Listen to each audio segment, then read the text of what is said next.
I am 19 years old and my parents are in their 50s. For as long as I can remember, I have been allergic to several things: dairy, wheat / flour / gluten, legumes. Since I was a young child, my parents have completely kept all of them out of our house. While other kids ate breakfast cereals, I ate fish and assorted pickled vegetables for breakfast. While other kids had Lunchables, I had grilled chicken or fish with, again, assorted vegetables, usually sweet potatoes. While other kids ate birthday cake at the birthday party, I had an apple. I never questioned this until a couple of months ago. I was at my aunt's house for my birthday party, and she made brownies for everyone. For me, she took great steps to make them with almond flour and avoided all of my allergies. I started eating them and thought little of it until my aunt suddenly looked at me and, in a panicked way, asked which plate I took the brownies from. I pointed from the one where I got my brownies, and she immediately stood up and told me we had to get my EpiPen. She raced to ask my mother for it, and I sat there scared out of my mind because I had never mistakenly eaten flour before. I noticed my mother had calmed her down, and then she said that we don't have to worry because she had switched the plates of brownies. And after all, I had eaten the ones made with almond flour. I found this incredibly odd because, really, why would she swap the plates? That doesn't even make sense. But for the time being, I let the issue rest.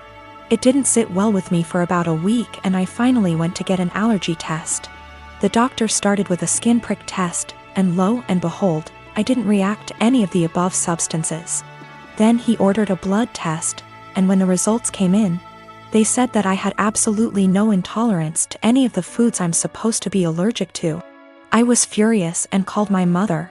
She eventually admitted that she lied to me because she wanted me to be on a Paleolithic diet and wanted me to be able to avoid all temptations.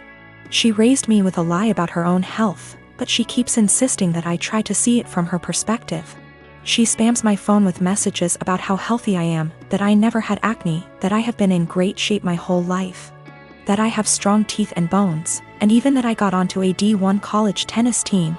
She has started calling me ungrateful for her intervention and insisting that I really should be glad I never got carb addicted. I don't know what to think. I carried around an EpiPen for all those years, one that I suspect may be fake, seeing as my mother never got me to replace it. And I don't even know anymore. My boyfriend and I have been together over a year and living together about 6 months. He's an extremely light sleeper. We never used to have problems, but I'm now on medicine that causes me to have more insomnia, so it's harder for me to fall asleep.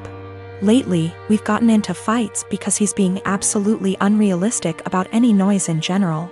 I can't clear my throat quietly, sneeze, or even yawn without him grumbling, groaning, or yelling at me at how loud I'm being. When I say yawn, I don't mean some exaggerated TV yawn, but literally the sound of me silently taking in and expelling air from my mouth 3-4x over the course of 2 hours sets him off. Sneezing is very rare and it's also quiet, but if I have to make any noise, I do it as silently as possible. But it's not enough for him.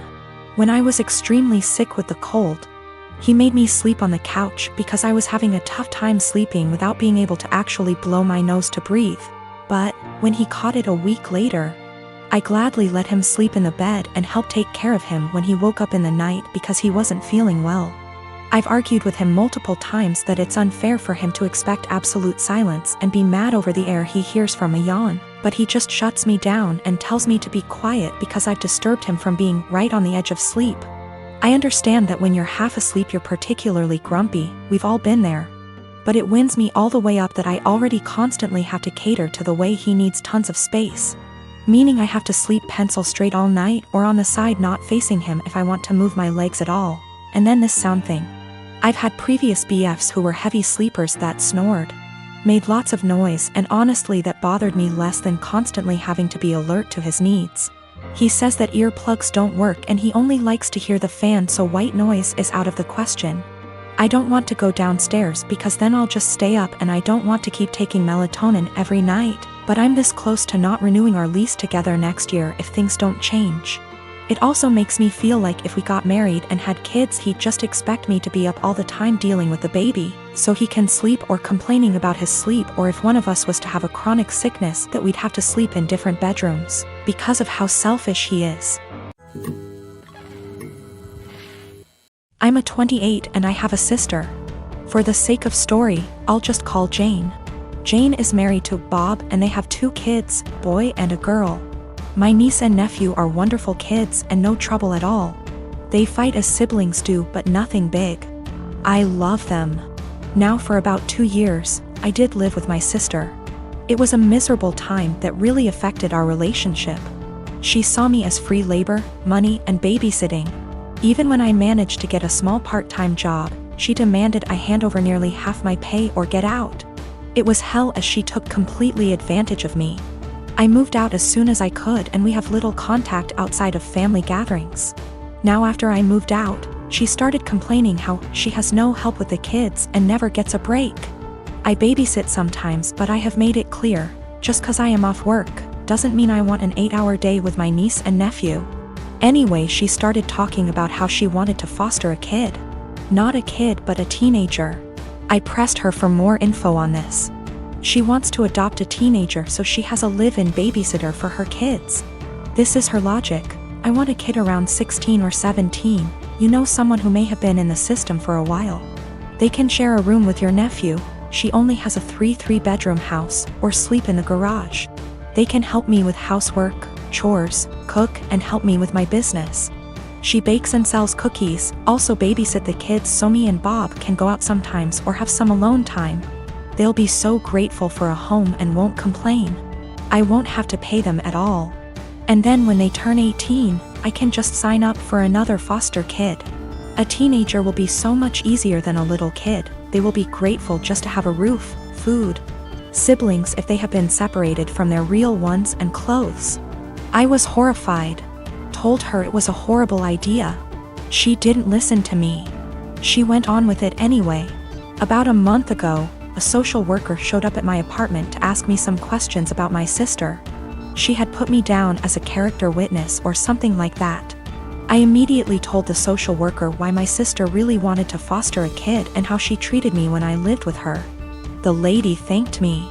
My sister called crying, saying that she wouldn't be considered for any adoptions or fosters. The social worker told her that they felt her home and her weren't a good fit. She asked if I said anything, and I told the truth. She went off on me, hung up, and we haven't spoken since. She has sent some angry texts. A couple family members are on her side. They think foster kids are dogs or something and would be so happy just to have a roof and would gladly do all the housework. No child is in control of the circumstances that may have landed them in the foster care system. They are children and still human. They deserve a loving home and care. Do right by a foster kid. I have been married with my husband for 3 years and Haven been dating for a little over 5. My husband has this friend Mary. They've known each other since they were in high school and she's considered one of the boys, if you may. That basically means she's always invited to all the fishing trips and stuff, which I don't mind at all. I trust my husband. Well, my problems with Mary started when she first found out I'm half Romanian. It started kinda innocently, with her asking me to say certain words, teach her some insults, etc., which didn't necessarily bother me. But it usually put me on the spot whenever we were out with my husband's group of friends. It only escalated to her Googling stuff about Romania and asking me, "Are you a vampire? Do you bite your husband by the neck?" to, "Are you a gypsy? I bet you've got some of that gypsy blood in you," which is just blatantly racist. Last week, me and my husband organized a mini barbecue with our friends and Mary was invited by my husband despite me telling him she makes me uncomfortable. He said he had talked to her about her remarks and she's been understanding, so it's unlikely she'll say something this time. It was midnight and there were about 4 of us left and I accidentally spilled some red wine on Mary's jeans when I tripped over a carpet. All hell broke loose. Mary started saying that I'm a witch and I'm trying to ruin her life and this whole thing is part of my ritual and I'm just a immigrant gypsy trying to ruin my husband's life and I've poisoned my husband against her. I started crying and profusely apologizing. When she wouldn't drop it, I kicked her out and banned her from ever coming to my house again. My husband insists that Mary was just drunk and talking nonsense and he would talk to her. He also told me I'm way too sensitive about my heritage and I'm an a-hole for banning her. Mary has since given me a half-hearted apology, but I'm still not okay with her. I guess this is the update some of you wanted. Sorry, I'm still a mess and ick how coherent I am. We've talked. He admitted to being in and out of an affair with Mary in the first 2 weeks of our relationship, and she wanted to win him back, I guess. I called my mom to come help me pack some stuff and him out. That's it. Mary can have him. I've been gaslit for years, and it took a Reddit post to realize. Oh, the irony. Thank you, Reddit.